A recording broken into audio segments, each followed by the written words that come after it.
الحمد لله نحمده ونستعينه ونستغفره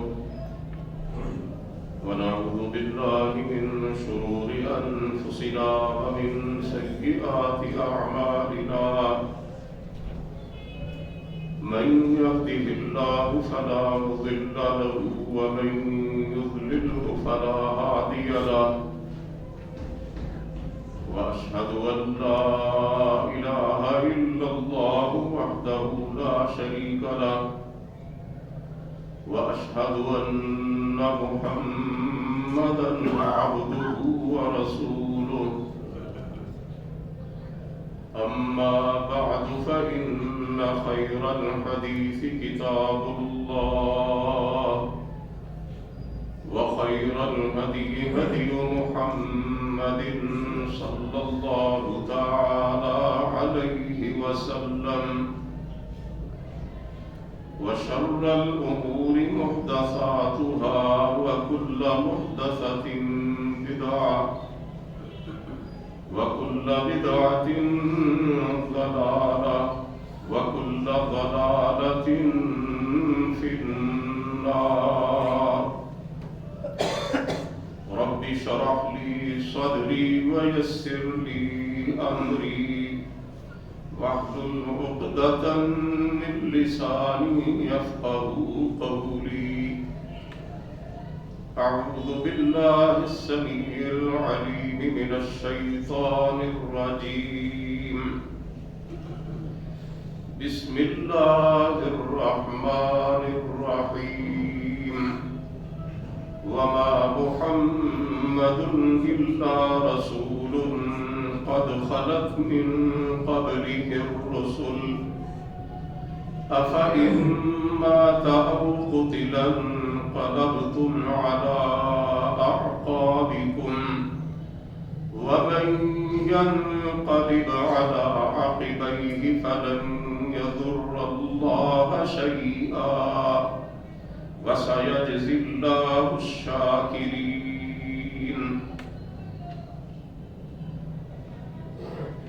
سب تعریفیں اللہ رب العالمین کے لیے ہیں. بے شمار درود و سلام نبی کے اقدس حضرت محمد الرسول اللہ صلی اللہ علیہ وآلہ وسلم کی ذات گرامی پر، آپ کی آل طاہرہ اور آپ کے صحابہ کرام پر اور قیامت تک آپ کی فرما برداری کرنے والے ہر مسلمان پر اللہ کی کروڑوں رحمتیں ہوں. حضرات محترم، سورہ آل عمران کی آیت مبارکہ ابھی آپ کے سامنے تلاوت کرنے کی سعادت حاصل کی گئی ہے.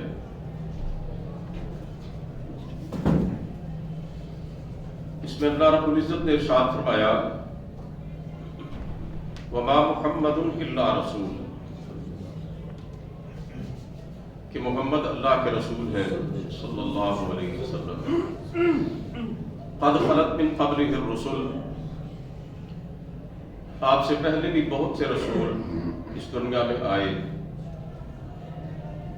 اور پھر اللہ رب العزت نے جتنا وقت ان کے لیے مقرر کیا تھا اسے گزار کر دنیا سے چلے گئے. افإن ماتا، تو اگر سرکار دو عالم صلی اللہ علیہ وسلم وفات پا جائے، او قتل، یا شہید کر دیا جائے، انقلبتم علی اعقابکم، تو کیا تم اپنی ایڑیوں پر پھر جاؤ گے؟ یعنی کیا دین اسلام کو چھوڑ دو گے اور اپنے پچھلے مذہب کی طرف لوٹ جاؤ گے؟ وَمَن يَنْقَلِبْ عَلَىٰ عَقِبَيْهِ فَلَن يَضُرَّ اللَّهَ شَيْئًا، فرمایا تم میں سے جو بھی دین حق کو، دین اسلام کو چھوڑ دے گا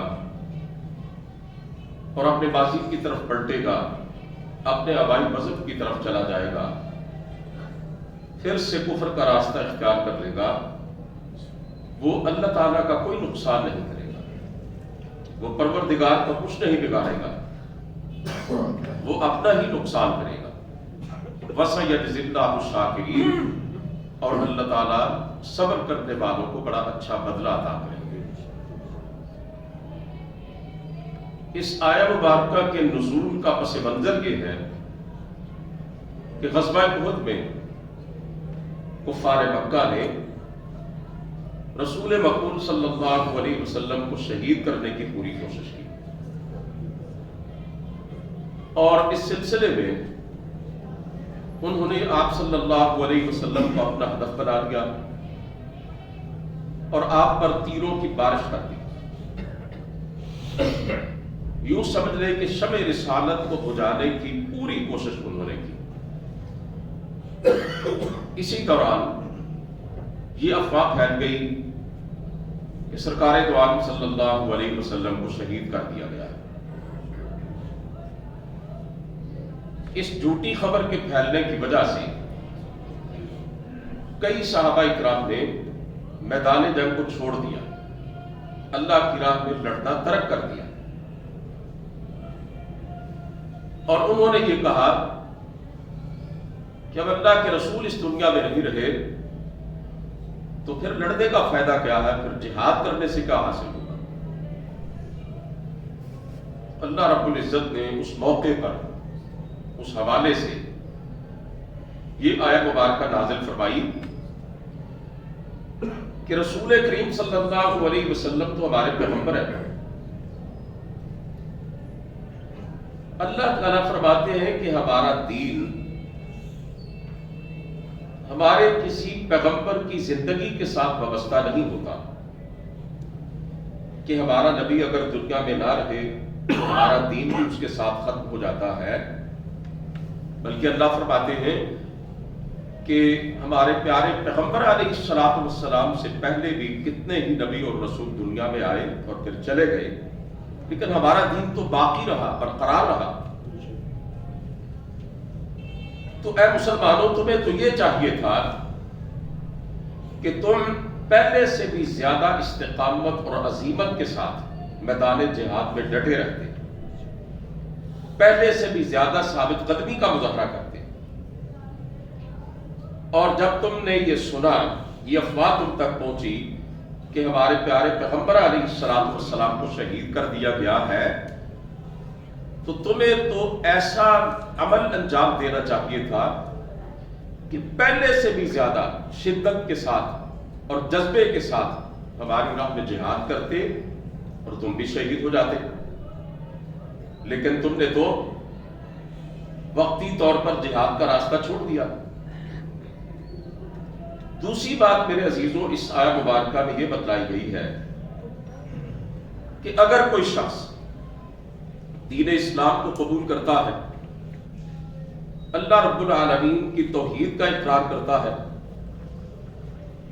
سرور کائنات علیہ السلام کی رسالت کو مانتا ہے، قرآن کریم پر ایمان لاتا ہے، آخرت کے دن کو مانتا ہے، اور پھر کسی وجہ سے مالی مفاد کے لیے، دنیاوی منفعت کے لیے یا کسی بھی سبب کی بنا پر وہ دین اسلام کو چھوڑ دیتا ہے اور اپنی آبائی مذہب کی طرف، اس جھوٹے دین کی طرف رخ اختیار کر لیتا ہے، تو ایسا شخص اللہ رب العزت کے ہاں کوئی مقام اور مرتبہ نہیں رکھتا، اور ایسا کرنے والا شخص اپنے علاوہ کسی کا نقصان نہیں کرتا، نہ اللہ رب العالمین کا اس کے اس عمل سے کچھ بگڑتا ہے اور نہ دین اسلام کو کوئی نقصان پہنچتا ہے۔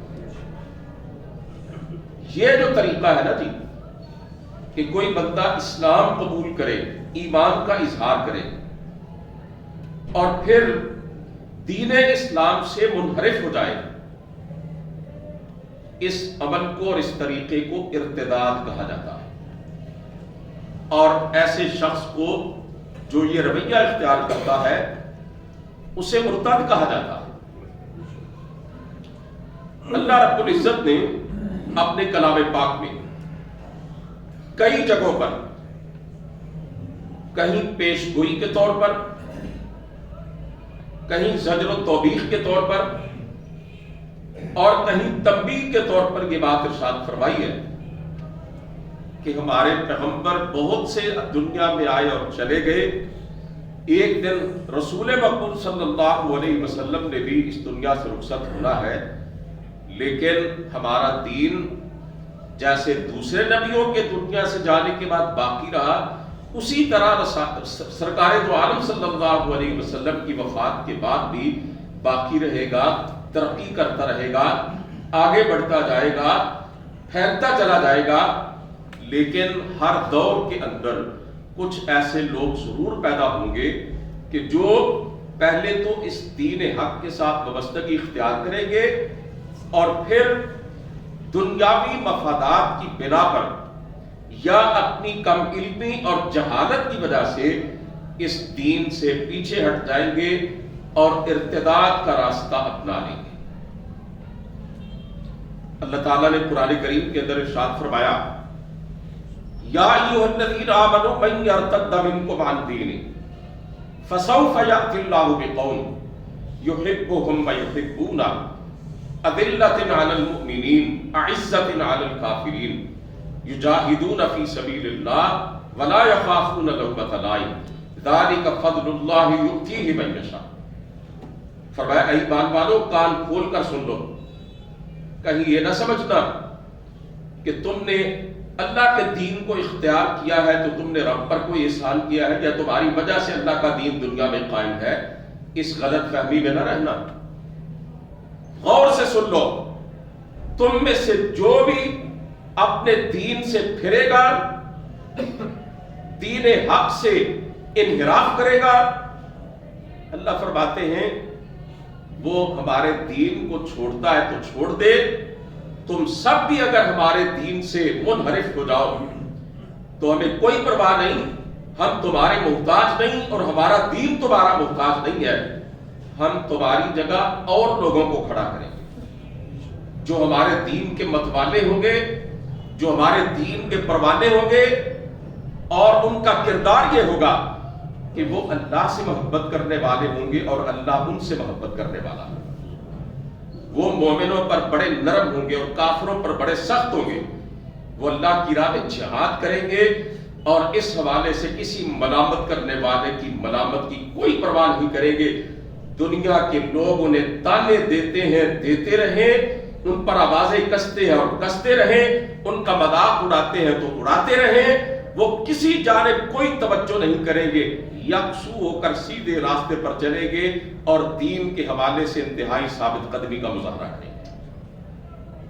اسی طرح ایک اور مقام پہ اللہ تعالیٰ ارشاد فرماتے ہیں، وَمَن يَكْفُرْ بِالْإِيمَانِ فَقَدْ حَبِطَ عَمَلُهُ وَهُوَ فِي الْآخِرَةِ مِنَ الْخَاسِرِينَ۔ جو ایمان لانے کے بعد کفر کا راستہ اختیار کرتا ہے، اللہ فرماتے ہیں اس کے سارے نیک اعمال برباد کر دیے جاتے ہیں، اس کی ساری نیکیاں رائگاں چلی جاتی ہیں۔ حالت ایمان میں اور حالت اسلام میں اس نے جتنے بھی اعمال صالحہ انجام دیے ہوتے ہیں، اگر وہ اسلام چھوڑ کر مرتد ہو جائے اور اسی حالت میں مر جائے تو پھر اس کی ساری نیکیوں کو جلا کے راکھ کر دیا جاتا ہے۔ سورہ آل عمران میں ایک جگہ پر اللہ تعالیٰ ارشاد فرماتے ہیں، کیف یہدی اللہ قوما کفروا بعد ایمانہم وشہدوا ان الرسول حق وجاءہم البینات واللہ لا یہدی القوم الظالمین۔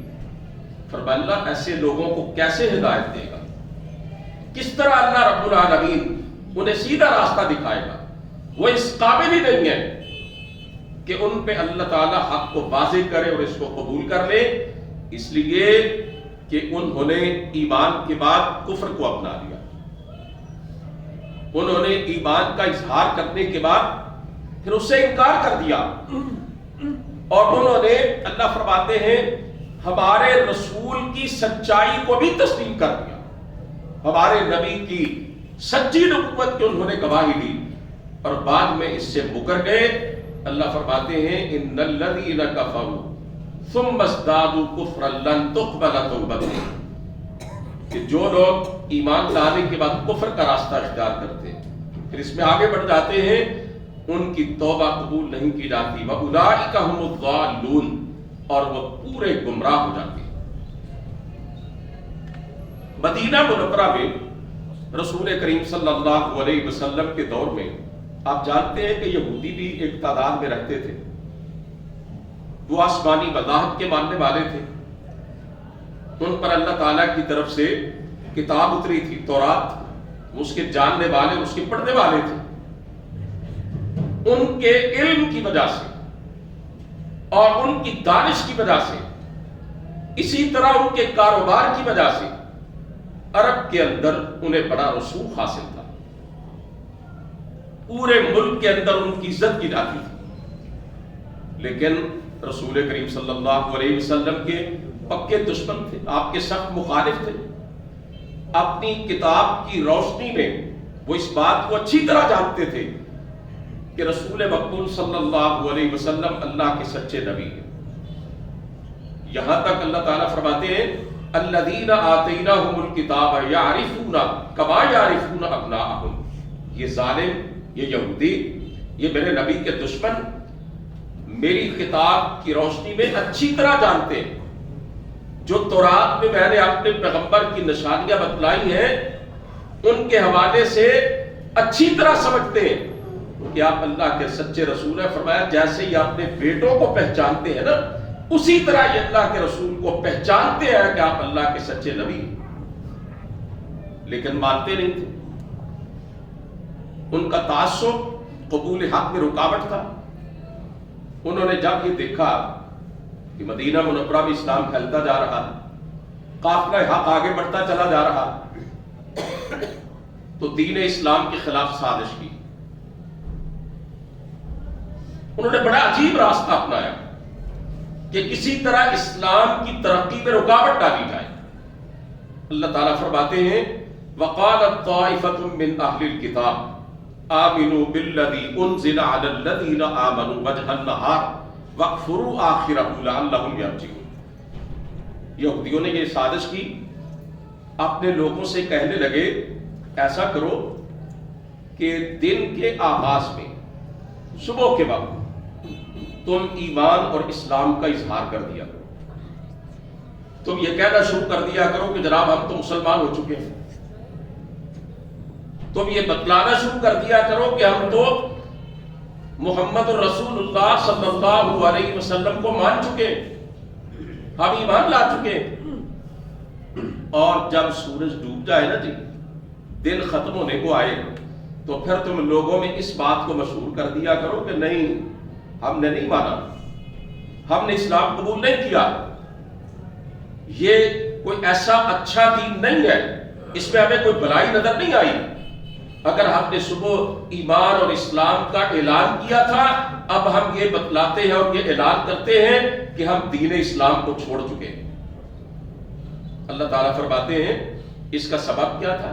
انہوں نے ایسا کیوں کیا؟ لعلہم یرجعون، تاکہ لوگ پلٹ جائیں. یعنی لوگ ان کے متعلق سمجھیں کہ یہودی تو عالم ہیں، ان کے پاس تو بڑا نالج ہے، بڑے دانش مند ہیں، یہ بھی اللہ کے نبیوں کو ماننے والے ہیں، آسمانی مذہب کے ماننے والے ہیں، ان کو زیادہ پتہ ہے ہماری نسبت کہ دین اسلام کیا ہے اور محمد کریم صلی اللہ علیہ وسلم کی دعوت کیا ہے. تو جب ایسے پڑھے لکھے لوگ اور ایسے دانش مند لوگ اگر صبح اسلام قبول کر کے شام کو اس سے انکار کر رہے ہیں تو واقعتاً پھر یہ دین جو ہے نا، یہ اس قابل نہیں ہے کہ اس کو اختیار کیا جائے.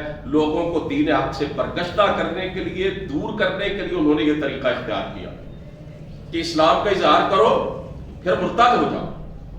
لیکن حضرات محترم، جب ہم رسول کریم صلی اللہ علیہ وسلم کے سیرت طیبہ کا مطالعہ کرتے ہیں تو یہ بات ہمیں نظر آتی ہے کہ ان کی تمام تر سازشوں اور ریشہ دوانیوں کے باوجود بھی کوئی مسلمان، صحابہ کرام میں سے کوئی بھی دین حق سے منحرف ہونے کے لیے تیار نہ ہوا. اکا دکا واقعات نظر آتے ہیں. مثلاً ایک یہودی نے اسلام قبول کیا، وہ کاتبین وحی میں شامل ہو گیا. کچھ عرصے کے بعد اس نے نہ صرف یہ کہ اسلام سے بیزاری کا اعلان کر دیا، بلکہ ظالم نے یہاں تک کہنا شروع کر دیا کہ محمد کو تو کچھ پتہ ہی نہیں ہے، بس میں چند باتیں اسے لکھ کے دیتا ہوں اور وہ آگے تم تک پہنچاتا ہے اور کہتا ہے یہ مجھ پر اللہ نے نازل کی. تھوڑی دیر کے بعد وہ مر گیا. اسے یہودیوں نے دفن کیا. بخاری شریف کے اندر بھی یہ روایت موجود ہے. یہودیوں نے دفن کیا. جب گھروں کو واپس آئے اگلے دن دیکھا تو اس کی قبر اکھڑی ہوئی تھی اور اس کی لاش اس کی قبر سے باہر تھی. انہوں نے سمجھا یہ مسلمانوں کا کام ہے. مسلمانوں نے انتقامی جذبات کے تحت ایسا کیا اور گہری قبر کھودی, اس کو دفن کیا. اللہ کی قدرت, پروردگار نے اس کا انجام لوگوں کو دکھلانا تھا. اس نے دین اسلام کا مذاق اڑایا اور سرکار دو عالم صلی اللہ علیہ وسلم کو تال و تشریح کا نشانہ بنایا, آپ کی شان میں گستاخی کی. پھر اس کی قبر نے اس کو باہر پھینک دیا. تیسرے دن اسے انہوں نے اور زیادہ گہری قبر کھود کر دفن کیا, لیکن جب دیکھا تو قبر نے پھر اس کو باہر پھینک دیا. تب ان یہودیوں کو پتا چلا اور یہ کہنے لگے کہ یہ مسلمانوں کا کام نہیں ہے. چونکہ اس نے دین اسلام قبول کر کے پھر اس سے ارتداد کا رویہ اپنایا, مسلمانوں کے نبی کی گستاخی کی, اللہ رب العزت نے اس کے انجام سے لوگوں کو آگاہ کیا یہ پروردگار کا کام ہے, انسانوں کا کام نہیں ہے. تو حضرات محترم, سرکار دو عالم صلی اللہ علیہ وسلم کی حیات طیبہ میں بس یہ واقعہ اور ایک اس طرح کا ایک اور ہے. وہ صاحب تو دوبارہ دین اسلام میں داخل ہو گئے تھے نا, اور پھر بڑے پکے سچے جانباز ساتھی بن گئے تھے رسول کریم صلی اللہ علیہ وسلم. یہ فتنہ ارتداد یہ رسول کریم صلی اللہ علیہ وسلم کی وفات کے فوراً بعد پورے جزیرۃ العرب میں پھیل گیا. اس کا ایک سلسلہ چل نکلا تھا. ہر روز یہ خبر آتی تھی کہ آج فلاں قبیلہ مرتد ہو گیا, آج فلاں قبیلہ مرتد ہو گیا. اس کا سبب یہ تھا کہ ان لوگوں نے سرکار دو عالم صلی اللہ علیہ وسلم کی وفات سے کچھ ہی عرصہ پہلے اسلام قبول کیا تھا. انہیں اللہ کے رسول کی مجلسوں میں اور صحبتوں میں بیٹھنے کا موقع نہیں ملا تھا. انہوں نے علمی طور پر دین کو سمجھا نہیں تھا. مکہ, مدینہ اور طائف, ان تین شہروں کے لوگوں میں سے کوئی ایک بھی اس ارتداد کے فتنے کا شکار نہیں ہوا تھا.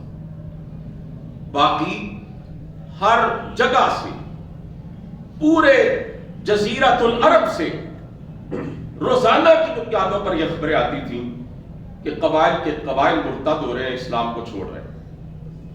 حضرت ابوبکر صدیق رضی اللہ تعالیٰ عنہ نے منصب خلافت سنبھالا تو ان کے سامنے تین بڑے چیلنج تھے. کچھ لوگ ایسے تھے جنہوں نے کہا تھا جی ہم توحید پر قائم رہیں گے, نماز پڑھیں گے, روزہ رکھیں گے, ہم دین اسلام پر عمل کریں گے, لیکن یہ جو زکوٰۃ ہے نا یہ نہیں ہم سے دی جا سکتی, زکوٰۃ نہیں دیں گے ہم. پھر کئی جھوٹے نبی پیدا ہو گئے. اسود انسی یمن سے کھڑا ہوا, اس نے کہا جی میں بھی نبی ہوں. بنو حنیفہ کا ایک شخص مسیلمہ کذاب بدبخ, اس نے نبوت کا دعویٰ کر دیا. حتیٰ کہ سجا نامی ایک عورت نے بھی کہا کہ میں بھی نبی ہوں. یعنی مردوں کے ساتھ ساتھ عورتوں نے بھی جھوٹا اعلان کرنا شروع کر دیا نبوت کا. اور عزیزان محترم, یہ فتنے دو, اور پھر ارتداد کا فتنہ. حضرت ابوبکر صدیق رضی اللہ تعالیٰ عنہ نے صحابہ کرام کے سمجھانے کے باوجود کہ جناب یہ جھوٹے نبیوں کا فتنہ اور ارتداد کا فتنہ یہ بہت بڑے چیلنجز ہیں, ان سے آپ نمٹ لیں.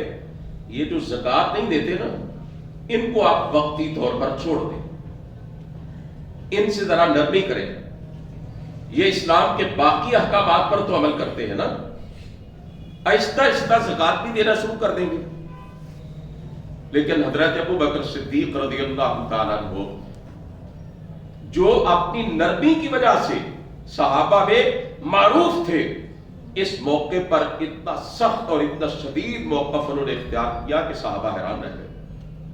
کہنے لگے نہیں، میں منکرین زکات کے خلاف بھی لڑوں گا، مرتدوں کے خلاف بھی لڑوں گا، اور ان جھوٹے نبیوں کے خلاف بھی لڑوں گا. حضرت عمر فاروق رضی اللہ تعالیٰ عنہ صحابہ کرام کے کہنے پر جناب صدیق اکبر رضی اللہ تعالیٰ عنہ کے پاس آئے اور کہنے لگے امیر المومنین، مجھے صحابہ نے اپنا نمائندہ بنا کے بھیجا ہے، مال زکات کے حوالے سے ذرا نرم موقف اختیار کر لے، ان کو وقتی طور پر رخصت دے دے. حضرت ابوبکر صدیق رضی اللہ تعالیٰ عنہ نے حضرت عمر فاروق رضی اللہ تعالیٰ عنہ کے سینے پر زور سے دوتڑ مارا اور پتہ ہے کیا کہا؟ اجبار فی الجاہلیہ وخبار فی الاسلام. اے عمر، اسلام سے پہلے تو تم اپنی سختی کی وجہ سے اور شدت کی وجہ سے پورے مکے کے اندر مشہور تھے، اسلام سے پہلے بڑے بہادر تھے، اور اسلام میں آ کے تم بزدل بن گئے ہو کہ ذلت کے ساتھ سمجھوتا کرنے کے لیے تیار. کہنے لگے اینقص الدین وانا حی، ابو بکر زندہ ہو اور اس کے سامنے اس کے نبی کے دین کے اندر کمی کی جائے. کہنے لگے یہ نہیں ہو سکتا، جو چاہے ہو جائے، دنیا ادھر سے ادھر ہو جائے، لیکن میں ان تینوں بہادروں پر ڈٹ کے کھڑا رہوں گا اور دین کے معاملے میں کوئی مداخلت اختیار نہیں کروں گا. حضرت عمر فاروق رضی اللہ تعالیٰ عنہ کہتے ہیں جب حضرت ابو بکر کی یہ عزیمت، یہ استقامت اور اس طرح ثابت قدمی میں نے دیکھی تو میرے دل سے یہ آواز نکلی، اللہ نے ابو بکر کو اپنے نبی کا خلیفہ بنایا ہے تو اسے شرع صدر عطا کر دیا ہے. اب دنیا کی کوئی طاقت ابو بکر کی ایمانی قوت کے راستے میں رکاوٹ نہیں بن سکتی ہے. کہنے لگا امیر المومنین بسم اللہ کیجئے، ہم آپ کے ساتھ ہیں. مکہ، مدینہ اور طائف، انہی تین شہروں کے اندر جو اللہ کے رسول کے صحابہ موجود تھے، ان کو لے کر حضرت ابو بکر صدیق رضی اللہ تعالیٰ عنہ میدان عمل میں نکلے اور 2 سال کی قلیل مدت کے اندر جھوٹے نبیوں کا بھی خاتمہ کیا، مانع زکات کو بھی راستے پر لے آئے اور اس فتنہ ارتداد کو بھی جڑ سے اکھاڑ کے پھینکے. میرے بھائیوں، ایک سچا مسلمان اس بات کا تصور بھی نہیں کر سکتا کہ وہ ارتداد کے راستے کو اپنائے، یعنی اپنے دین کو چھوڑ دے، اپنے ایمان سے اپنا ہاتھ کھینچ لے. ایک سچا مومن اس بات کو تو گوارا کر سکتا ہے کہ اس کا مال و دولت اس سے چھن جائے، اس کی کوٹھی کار بنگلہ اس سے چھن جائے، اس کا کاروبار، اس کا بزنس اس سے چھن جائے، حتیٰ کہ وہ یہ بھی گوارا کر لیتا ہے کہ اس کی متاع عزیز اس سے چھین لی جائے، اس کی اولاد اس سے چھین لی جائے، لیکن وہ یہ گوارا نہیں کر سکتا کہ اس کا ایمان اس سے چھین لیا جائے. حضرت کعب بن مالک رضی اللہ تعالیٰ عنہ ان 3 صحابہ کرام میں سے ہیں کہ جو غزوہ تبوک میں لشکر اسلام کے ساتھ جا نہیں سکے تھے. بس سستی ہو گئی، کچھ تساہل ہو گیا، آج جاؤں گا، کل جاؤں گا، اس طرح اس کشمکش کے اندر اتنا عرصہ گزر گیا کہ سرکار دو عالم صلی اللہ علیہ وسلم کا لشکر واپس آ گیا. ہلال بن امیہ، مرارہ بن ربیعہ اور کعب بن مالک رضی اللہ تعالیٰ عنہ، یہ 3 صحابہ کرام تھے. رسول کریم صلی اللہ علیہ وسلم نے اپنے ساتھیوں سے فرمایا کہ ان سے بات چیت کرنا چھوڑ دو، ان سے ملنا چھوڑ دو، حتیٰ کہ ان کی بیویوں سے بھی ایک دن آپ نے یہ فرما دیا کہ ان سے الگ ہو جاؤ. یہ کوئی 1.5 مہینے کا عرصہ گزرا تھا، رسول کریم صلی اللہ علیہ وسلم بھی بات نہیں کرتے تھے، صحابہ کرام بھی ان سے گفتگو نہیں کرتے تھے، ان کی بیویاں بھی ان سے بات نہیں کرتی تھی. ایک دن حضرت کعب بن مالک رضی اللہ تعالیٰ عنہ کو ایک شخص ایک خط لا کے دیتا. وہ خط کھول کے پڑھتے ہیں تو وہ غسان کے بادشاہ کا خط تھا. بادشاہ نے لکھا تھا ان کے نام، اے کعب تم بڑے دانش مند ہو، بڑے قابل آدمی ہو، تمہارے نبی نے تمہاری قدر نہیں کی، میں غسان کا حکمران تمہیں کہتا ہوں اگر تمہارے نبی نے چھوڑ دیا اور ان کے کہنے پر تمہارے ساتھیوں نے بھی تمہیں چھوڑ دیا ہے اور تمہاری بیوی جو ہے اس نے بھی تمہیں چھوڑ دیا ہے تو پریشان ہونے کی ضرورت نہیں ہے. مدینہ چھوڑ دو, نبی اپنا چھوڑ دو, اپنا دین چھوڑ دو, میرے پاس آ جاؤ, میں تمہیں بیٹی کا رشتہ بھی دوں گا اور اپنی حکومت کے اندر بھی تمہیں شریک کروں گا. بتائیے کتنا بڑا لالچ, کیسا امتحان. حضرت کعب بن مالک رضی اللہ تعالیٰ عنہ کی آنکھوں میں آنسو آ گئے اور کہنے لگے آسمان کی طرف منہ اٹھا کے, یا اللہ اب لوگوں نے کعب کے ایمان کو اتنا ہلکا سمجھ لیا کہ اس کے سودے کرنے شروع کر دیے. اس خط کو پھاڑا, اپنے جوتے تلے مسلا اور پھر جلتے ہوئے تنور کے اندر پھینک دیا. آپ ذرا غور کیجیے, پیشکش دیکھیں. آپ کے ملک کے اندر بھی تو چند لاکھ یا چند کروڑ روپے کے عوض ہر الیکشن کے موقع پر وہ پیشکش کی جاتی ہے نا جی, ضمیر بکتے ہیں نا, نظریات کا سودا ہوتا ہے, وفاداریاں جو ہے وہ خریدی اور بیچی جاتی ہیں. اور اسی پر بس نہیں, آپ کے اس ملک کے پاکستان کے اندر ایسے لوگ بھی بستے ہیں کہ جو یورپ کے کسی ملک میں جانے کے لیے یا چند دنیا کے پیسے حاصل کرنے کے لیے یا کسی حسین و جمیل لڑکی سے شادی کا ان کو لالچ دیا جاتا ہے تو اس میں پڑھ کر اپنے ایمان اور دین کا سودا کر لیتے ہیں, اللہ سے بھی غداری کرتے ہیں, اپنے نبی سے بھی غداری کرتے ہیں اور مرزائیت اور قادیانیت کا راستہ اختیار کر کے مرتد ہو جاتے ہیں. کئی ایسے لوگوں کو میں جانتا ہوں جو جرمنی جانا چاہتے ہیں, کینیڈا جانا چاہتے ہیں, برطانیہ جانا چاہتے ہیں, وہ کاغذات کے اندر لکھ کے دے دیتے ہیں جی ہم قادیانی ہیں. اور آپ کو معلوم ہے کہ یورپ امریکہ تو انہیں سر پہ بٹھاتا ہے نا. یہ انہی اسلام دشمنوں کی سرپرستی میں تو یہ قادیانیت کا منحوس چکر دنیا میں چل رہا ہے. وہ تو ان کو اپنے ملکوں میں جگہ دیتے ہیں, ان کو ساری سہولیات فراہم کرتے ہیں. حضرات محترم, یہ جو فتنہ ارتداد ہے نا, میں نے عرض کیا ہے اللہ رب العزت نے اپنے کلام پاک کے اندر یہ اشارے فرمائے کہ ہر دور کے اندر ایسے لوگ ہوں گے کہ جو مالی فوائد کے لیے, عہدے اور منصب کے لیے, جاہ و حشمت کے لیے, دنیا کی عارضی لذتوں کے لیے اپنے ایمان کا سودا کریں گے اور ہمارے سچے دین کو چھوڑ کر کوئی جھوٹا دین اختیار کر لیں گے اور مرتد ہو کر مر جائیں گے اور اللہ کے ہاں ناکام اور نامراد لوگوں کی فہرست میں اپنا نام لکھوا لیں گے. حضرت علامہ اقبال رحمہ اللہ, ان سے کسی نے پوچھا کہ جناب یہ نوجوان ہم دیکھ رہے ہیں کہ قابل ذکر تعداد میں مرزائی ہوتے چلے جا رہے ہیں, اس کی وجہ کیا ہے؟ تو انہوں نے جواب دیا کہ مرزائی نوکری بھی دیتے ہیں اور چھوکری بھی دیتے ہیں, تو نوجوانوں کو اور کیا چاہیے؟ آج بھی چونکہ ہمارے ملک کے اندر معاشی حالات بڑے تنگ ہیں, پڑھے لکھے نوجوانوں کو نوکریاں نہیں ملتی.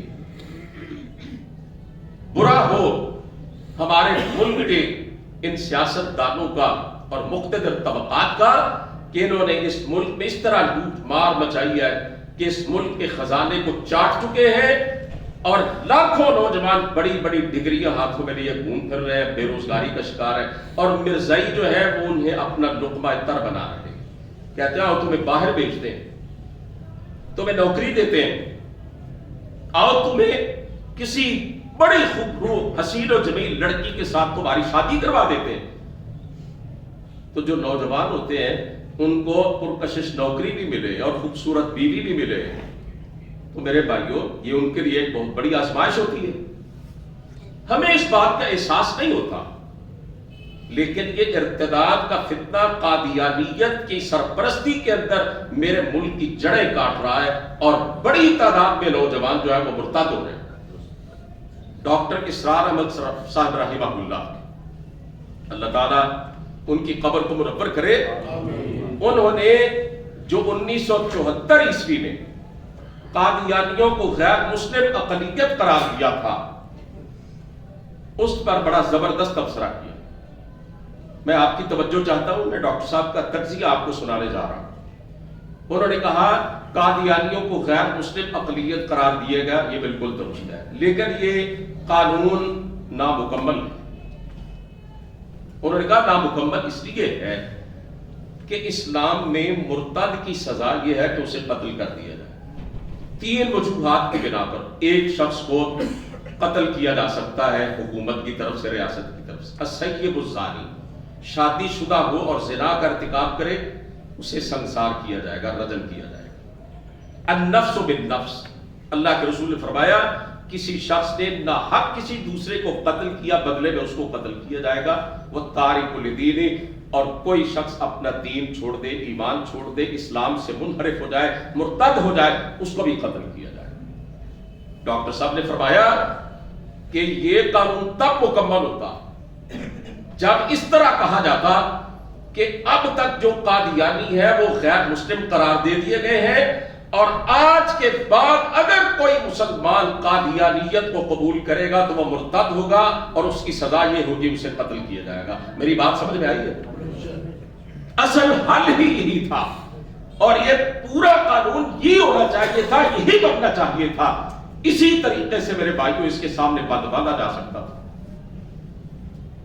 سرکار دو عالم صلی اللہ علیہ وسلم کی حیات مبارکہ میں ایک واقعہ پیش آیا کہ ایک کافر نے، جو بڑا سردار تھا، مکے میں بڑا بااثر آدمی تھا، اس نے حضرت ام سلیم رضی اللہ تعالیٰ عنہ، بڑی جلیل القدر صحابیہ، ان کو شادی کی پیشکش کی تھی۔ جس سردار کا میں تذکرہ کرنے جا رہا ہوں اس کا نام ہے حضرت ابو طلحہ رضی اللہ تعالیٰ، بڑا مشہور نام ہے۔ حضرت ام سلیم رضی اللہ تعالیٰ عنہ کے شوہر کافر تھے۔ حضرت ام سلیم نے اسلام قبول کر لیا، شوہر سے کہا مسلمان ہو جاؤ، اس نے کہا سوال ہی پیدا نہیں ہوتا۔ بار بار کی دعوت کے باوجود بھی وہ اپنے کفر پر اڑا رہا۔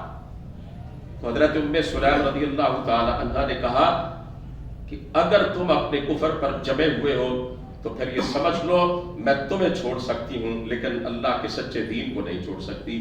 اپنے ننھے سے بیٹے حضرت انس رضی اللہ تعالیٰ عنہ کو لے کر وہ اپنے شوہر سے الگ ہو گئی۔ ان کے شوہر کا نام تھا مالک، اس لیے حضرت انس رضی اللہ تعالیٰ عنہ جو اللہ کے رسول کے خادم خاص تھے ان کا نام ہے انس بن مالک۔ پتہ چلا مدینے میں یہ خبر پھیلی کہ ام سلیم نے اپنے شوہر سے علیحدگی اختیار کر لی، نکاح ختم ہو چکا۔ تو حضرت ابو طلحہ رضی اللہ تعالیٰ عنہ نے پیغام نکاح بھیجا، ابھی اسلام قبول نہیں کیا تھا انہوں نے۔ حضرت ام سلیم نے جواب دیا تم جیسا عظیم آدمی، تم جیسا ایک باشعور سردار، شہر کا ایک سرکردہ آدمی، اور پھر جس کی شہرت بھی بڑی اچھی ہو، اگر وہ کسی کو نکاح کا پیغام بھیجے وہ رد نہیں کیا جا سکتا، لیکن یہ تصور بھی مت کرنا کہ میں تم سے نکاح کر لوں گی، نہ تمہاری سرداری کی پرواہ، نہ تمہاری دولت کی میرے نزدیک کوئی اہمیت ہے، نہ میں تمہاری چودراہٹ کو کچھ سمجھتی ہوں۔ جب تک تم اسلام قبول نہیں کرتے اپنے دماغ میں خیال بھی نہ لانا کہ میں تمہارے ساتھ نکاح کر لوں۔ آج چند تکوں کے بس میری قوم کے نوجوان جو ہے وہ مرزائیت کو قبول کر رہے ہیں۔ حضرت ابو طلحہ رضی اللہ تعالیٰ عنہ نے ان کی بات پہ غور کیا کہ یہ کیسا دین ہے جس کو اپنا کر ایک کمزور عورت اتنی طاقتور ہو چکی ہے، یہ کیسا جذبہ ہے۔ کہنے لگے اچھا اگر میں اسلام قبول کر لوں، کہنے لگے اسلام قبول کر لو، اگر تم مسلمان ہو جاؤ میں تم سے نکاح کروں گی اور حق مہر بھی کوئی نہیں ہوگا، تمہارا ایمان اور اسلام ہی حق مہر ہوگا۔ کیسی شادی ہے، کیسا نکاح؟ کہنے لگے اس کا گواہ، کہنے لگے اللہ کے رسول، جاؤ آپ صلی اللہ علیہ وسلم کے پاس۔ حضرت ابو طلحہ گئے، رسول کریم صلی اللہ علیہ وسلم مسجد نبوی میں اپنے صحابہ کے ساتھ بیٹھے ہوئے تھے۔ آپ نے دور سے دیکھا کہ حضرت ابو طلحہ رضی اللہ تعالیٰ عنہ آ رہے ہیں، ابھی اسلام قبول نہیں کیا۔ آپ نے صحابہ سے فرمایا وہ ابو طلحہ آ رہے ہیں اور ان کی پیشانی پہ مجھے ایمان کا نور چمکتا نظر آ رہا ہے۔ اسلام قبول کیا اور یہی ان کا قبول اسلام ان کا مہر بن گیا، اور اس پر حضرت ام سلیم رضی اللہ تعالی عنہا نے ان سے نکاح کیا۔ میرے بھائیوں یہ بات طے شدہ ہے، ایمان اس کائنات کی سب سے بڑی دولت ہے۔ اسلام یہ سب سے بڑا خزانہ ہے۔ ساری دنیا چھوٹتی ہے چھوٹ جائے، سارے تعلق ٹوٹتے ہیں ٹوٹ جائے، کائنات کی ہر شے چھنتی ہے چھن جائے، ایمان نہیں جانا چاہیے، اسلام نہیں چھننا چاہیے۔ مصر کا ایک نوجوان تھا، یہ بڑا مشہور واقعہ تاریخ کی بڑی معتبر کتابوں کے اندر موجود ہے۔ میرے بھائیوں، اللہ تعالیٰ سے ایمان پر ثابت قدمی کا بھی سوال کرنا چاہیے۔ اللہ کے رسول بڑی کثرت سے یہ دعا کیا کرتے تھے، اللہم مقلب القلوب ثبت قلبی علی دینک، اے میرے اللہ تو دلوں کو پھیرنے والا ہے، میرے دل کو اپنے دین پہ جما کے رکھنا۔ آپ بڑی کثرت سے یہ دعا کیا کرتے تھے۔ وہ نوجوان مصر کی مسجد کے اندر مؤذن تھا، پرانا دور تھا، سپیکر وغیرہ تو تھے نہیں، وہ مینار پہ چڑھ کے اذان دیا کرتا تھا، اتنا سالے نوجوان۔ ایک دن مینار پہ چڑھا اذان دینے کے لیے، مسجد کے بالکل ساتھ ایک عیسائی کا گھر تھا، اس کی نوجوان لڑکی بڑی خوبرو بڑی خوبصورت وہ سیر میں بیٹھی ہوئی تھی، اس کی نظر پڑی، اس لڑکی پر اس کی نگاہ پڑی، فوراً اسے دل دے بیٹھا، اس کے عشق میں گرفتار ہو گیا۔ اور یہ جو عشق مجازی ہے نا، یہ بڑے بڑے قابل لوگوں کو نکما کر کے رکھ دیتا ہے۔ دل پہ اس کے حسن کا جادو چلا، حضرات محترم اذان پڑھنے کی بجائے اللہ کے گھر کو چھوڑ کر اس لڑکی کے گھر میں چلا گیا، کہنے لگا میں تم سے شادی کرنا چاہتا ہوں۔ اس نے کہا تم جانتے ہو میرا باپ عیسائی ہے اور کتنا سخت ہے، کبھی وہ میری شادی پر راضی نہیں ہوگا، یہ تصور نہ کرنا کہ وہ میرا نکاح تم سے کر دے گا۔ اس نے کہا میرے باپ سے بات کر لو۔ اس نے بات کی، باپ نے کہا عیسائی ہو جاؤ، اسلام چھوڑ دو، میں اپنی بیٹی تمہیں دے دوں گا۔ اس نے کہا ٹھیک ہے۔ جناب علی اس نے اللہ کا سچا دین اسلام ترک کیا، چھوڑ دیا، مرتد ہوا، عیسائیت اپنا لی۔ باپ نے وعدے کے مطابق بیٹی سے نکاح کر دیا۔ اب اللہ کی قدرت، انسانوں کی پلاننگ ہوتی ہے نا، ایک میرے رب کی پلاننگ ہوتی ہے، وَمَكَرُوا وَمَكَرَ اللَّهُ وَاللَّهُ خَيْرُ الْمَاكِرِينَ۔ اللہ فرماتے ہیں یہ میرے دین کے دشمن، میرے نبی کے دشمن بڑی تدبیریں کرتے ہیں نا، بڑی چالیں چلتے ہیں، ایک ان کی چال ہے، ایک میری پلاننگ ہے، اور ایک میرا پروگرام ہے، واللہ خیر الماکرین۔ اور اللہ فرماتے ہیں کامیاب تو میری پلاننگ ہوتی ہے نا۔ شادی ہوئی، بڑا خوش تھا۔ شام کے بعد بالا خانے میں اپنی بیوی کے پاس جا رہا تھا، جس کو حاصل کرنے کے لیے اللہ اور اس کے رسول سے بھی غداری کی۔ اللہ کی قدرت، اس کا پاؤں پھسلا، سیڑھیوں سے گرا، گردن کے بل زمین پر آتے ہی اس کی گردن ٹوٹ گئی، مر گیا، نہ خدا ہی ملا، نہ وصال صدق، نہ ادھر کے رہے نہ ادھر کے رہے۔ اس لیے میرے عزیزوں، ہمیں اس بات پر اپنے آپ کو یکسو کر لینا چاہیے کہ اللہ نے ہمیں اپنے دین کی جو نعمت عطا فرمائی ہے، جو ایمان کی دولت عطا فرمائی ہے، اس کا مقابلہ دنیا کا کوئی خزانہ نہیں کر سکتا۔ ہمارے ہاتھ سے دین کا دامن نہیں چھوٹنا چاہیے۔ لیکن مجھے بہت افسوس ہوا، میرے ملک کے چیف جسٹس نے چند دن پہلے بدترین کافروں اور مرتدوں کو تھوڑی سی سہولت دی اور ان کے حق میں فیصلہ سناتے ہوئے وہ کمنٹس دیے، وہ تبصرہ کیا کہ جو قطعی طور پر ایک مسلمان پاکستان جیسے ملک کے چیف جسٹس کو زیب نہیں دیتا۔ ان کا فیصلہ، پھر اس فیصلے کے پس منظر میں انہوں نے جو کچھ لکھا وہ قرآن و سنت کے بھی بالکل خلاف ہے اور پاکستان کے آئین اور دستور کے بھی بالکل خلاف ہے۔ چیف جسٹس تو ملک کے آئین کا محافظ ہوتا ہے، کسٹوڈین ہوتا ہے، اور یہاں پہ میرے ملک کے چیف جسٹس نے اس ملک کے آئین کو ہی پامال کر کے رکھ دیا۔ اور پھر ستم بلائے ستم یہ کہ اس فیصلے کے پس منظر میں قرآن کریم کی 3 آیات کا حوالہ دیا، اور تینوں کی تینوں آیتیں کسی جو انہوں نے موقع محل کے لیے استعمال کی ان پر پورا نہیں اترتی، اور قرآن کریم کی مانوی تحریف کا ارتکاب کیا جناب چیف جسٹس نے، مانوی تحریف کا ارتکاب کیا۔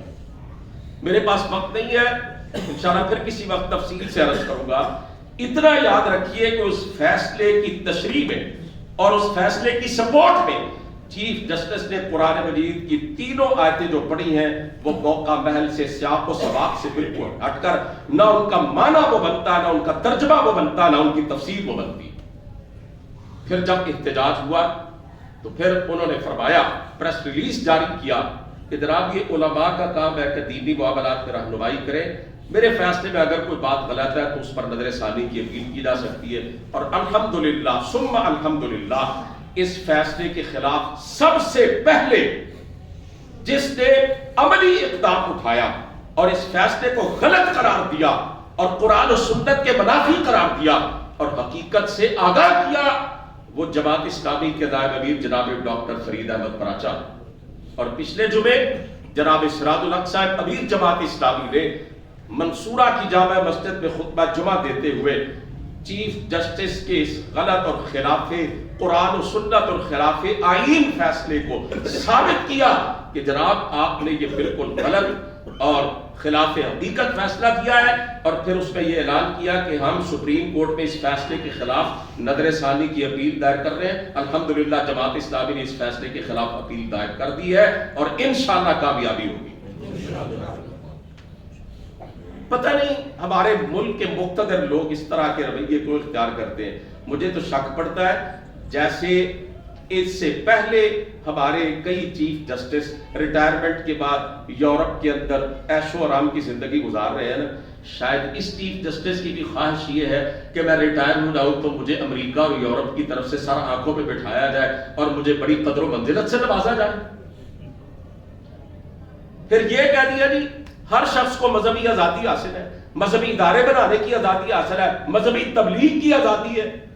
میں کہتا ہوں اس ملک کے اندر یہودی اکا دکا ہوں گے، اقلیت میں عیسائی ہے، بڑی اقلیت ہے، ہندو ہے وہ بھی اقلیت میں ہے، سکھ بھی اقلیت میں ہے، کیا کبھی کسی ہندو سکھ یا کسی مذہب کے ماننے والوں کے جو مذہبی مقامات ہیں مسلمانوں نے ان کے تقدس کو پامال کیا ہے؟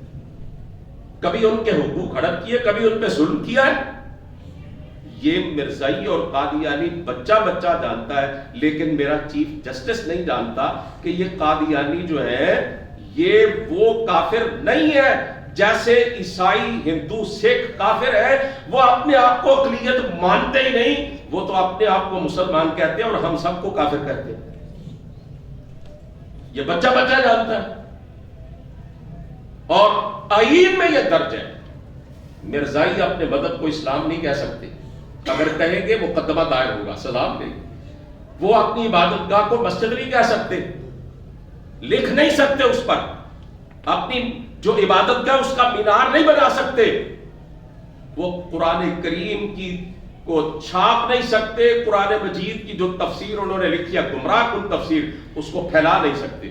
اور جس قادیانی کو رہا کرنے کا فیصلہ کیا، متحد ساری عدالتوں نے اس کی سزا کو برقرار رکھا تھا، چیف جسٹس نے اس کو رہا کیا۔ اس کا جرم کیا تھا؟ وہ مرزا غلام احمد قادیانی کا ایک بیٹا تھا بدبخت، اس نے قرآن کریم کی تفسیر لکھی، تفسیر صغیر اس کا نام ہے، گمراہ کن تفسیر ہے۔ کوئی تصور کر سکتا ہے کہ کوئی قادیانی اور مرزائی جو ہے وہ قرآن کریم کی صحیح تفسیر کرے گا؟ کوئی تصور کر سکتا ہے؟ جگہ جگہ پر تو ختم نبوت کا اثبات کیا گیا ہے، تو اس کو پھیلا رہا تھا، گھروں کے دروازے کھٹکھٹا کر، مسلمانوں کے گھروں کے دروازے کھٹکھٹا کر وہ جناب وہ تفسیر جو ہے وہ ان کو دے رہا تھا اور پردے پر اکسا رہا تھا۔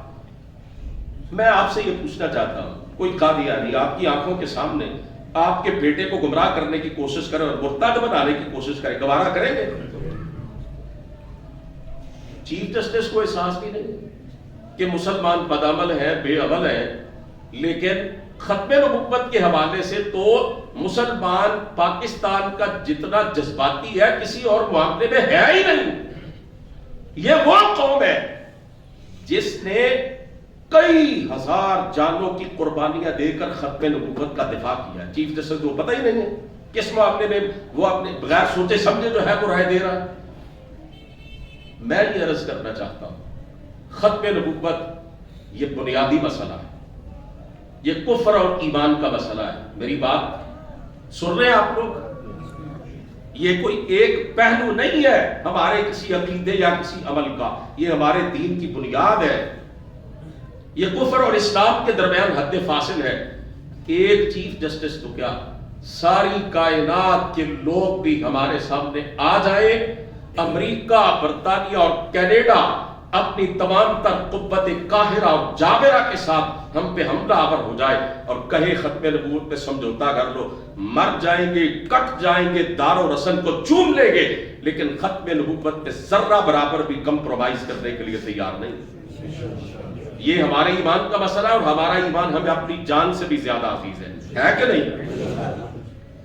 میں انہی الفاظ پر اکتفا کرتا ہوں، باتیں اور بھی آپ سے کچھ کہنا چاہتا تھا لیکن وقت کافی ہو چکا ہے۔ اللہ تعالیٰ سے دعا ہے کہ وہ ہمیں جب تک زندہ رہے شمع رسالت کا پروانہ اور ختم نبوت کا دیوانہ بنا کر رکھے۔ وآخر دعوانا الحمدللہ۔